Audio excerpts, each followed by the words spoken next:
नमस्कार, मैं वीरेंद्र और स्वागत है मेरे YouTube channel AK PF consultancy में। जैसा कि आप सब थंबनेल में देखे होंगे कि पीएफ का पैसा एटीएम से भी निकाला जा सकता है, उसके बारे में हम आप लोगों से डिस्कस करेंगे। तो जैसा कि आप सब जानते हैं कि 2014 से पहले पीएफ पैसा निकालने के लिए हम लोग को मैनुअली फॉर्म भर करके पीएफ ऑफिस में जमा करना पड़ता था, जिसमें बहुत सारा दौड़ भाग करना पड़ता था। इस चीज़ को नज़र में रखते हुए पीएफ ऑर्गेनाइजेशन में डिसीजन लिया कि इसको स्मूथली बनाने के लिए ऑनलाइन प्रक्रिया चालू किया जाए, जिसमें से अभी आप लोग सब ऑनलाइन के ज़रिए क्लेम कर रहे हैं और उसी के ज़रिए सारा काम हो रहा है। इसमें भी बहुत सारा दिक्कत देखने को आ रहा है कि बहुत सारा केवाईसी नहीं हो रहा है। अगर क्लेम हो रहा है तो हमें आज पैसा का ज़रूरत पड़ रहा है तो हमें 2-3 दिन बाद मिल रहा है या एक सप्ताह 15-20 दिन बाद मिल रहा है।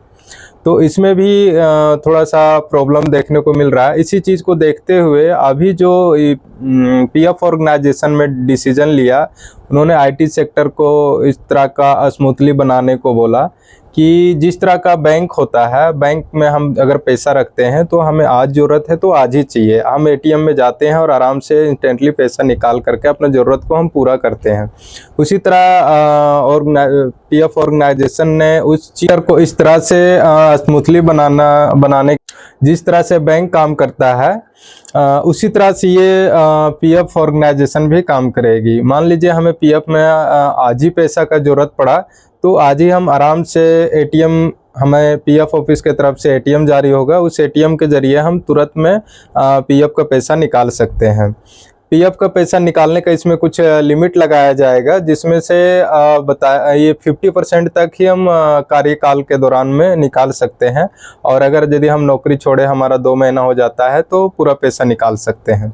इसके बारे में हमारा ये जो लेबर सेक्रेटरी सुमिता डोगरा ने बोली है इसके बारे में, जो कि हम आगे दिखाना चाहते हैं आप लोग को। एम्प्लॉइज प्रोविडेंट फंड ऑर्गेनाइजेशन है, ये बहुत ही बड़ा ऑर्गेनाइजेशन है और इसमें 7 करोड़ से ज्यादा एक्टिव कंट्रीब्यूटर्स हैं।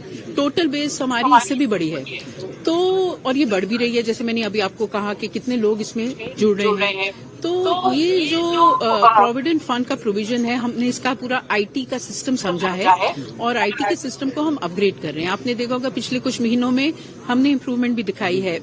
उसमें स्पीड बढ़ी है, ऑटो सेटलमेंट ऑफ क्लेम्स हमने बढ़ाए हैं और कई प्रोसेसेस जो कि अननेसेसरी थे हमने निकाले हैं। और हमारा जो एम्बिशन है वो है कि जो हमारे बैंकिंग का आईटी इंफ्रास्ट्रक्चर है, जो कि इट्स ग्लोबली कंपेरेबल, तो हम ईपीएफओ में भी उस लेवल तक जाएं। और आप जनवरी 2025 में भी देखेंगे कि हमारा आईटी का 2.01 वर्जन जब आ जाएगा ईपीएफओ में, आप देखेंगे कि ये सारे क्लेम्स और भी तेजी से सेटल हो रहे हैं। और हम इसको और इजी बनाएंगे, ईज ऑफ लिविंग के लिए, कि जो क्लेमेंट है, जो बेनिफिशियरी है, जो इंश्योर्ड पर्सन है, वो एटीएम में भी जाकर इजी वे में कैसे अपने क्लेम को ले सके, जिससे मिनिमम ह्यूमन इंटरवेंशन और यूज ऑफ टेक्नोलॉजी के साथ हम इसको कैसे आगे बढ़ाएं। तो आप देखेंगे it's evolving and every 2-3 months you will see एक मेजर इम्प्रूवमेंट देखेंगे।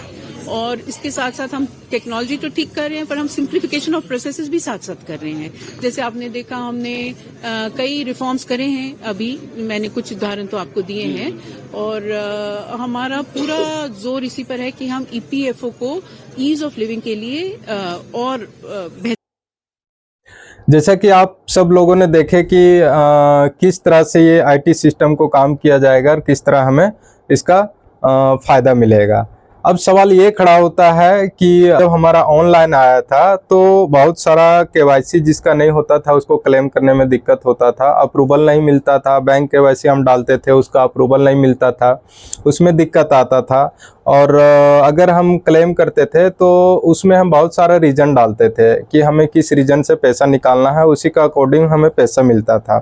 ये सब चीज़ अगर हम एटीएम हमारा बन जाएगा तो एटीएम से बहुत सारा चीज़ होता है कि उसमें हम कैसे सिलेक्शन करेंगे, इस चीज़ को कैसे, केवाईसी को कैसे, ये आईटी सेक्टर को काम करेगा कि बिना केवाईसी को पैसा एटीएम से कैसे मिल जाएगा, या तो फिर किस रीजन से हम जब ऑनलाइन क्लेम करते थे ये सारा चीज़ हमें फिल करना पड़ता था। उसके बगैर हम कैसे इस चीज़ को हमें पैसा कैसे मिलेगा, इस चीज़ को देखने के लिए हमें वेट करना होगा कि आखिर ये आईटी सेक्टर किस तरह से अपना जो है ये ऑर्गेनाइजेशन को कन्वर्ट करता है स्मूथली बनाने के लिए।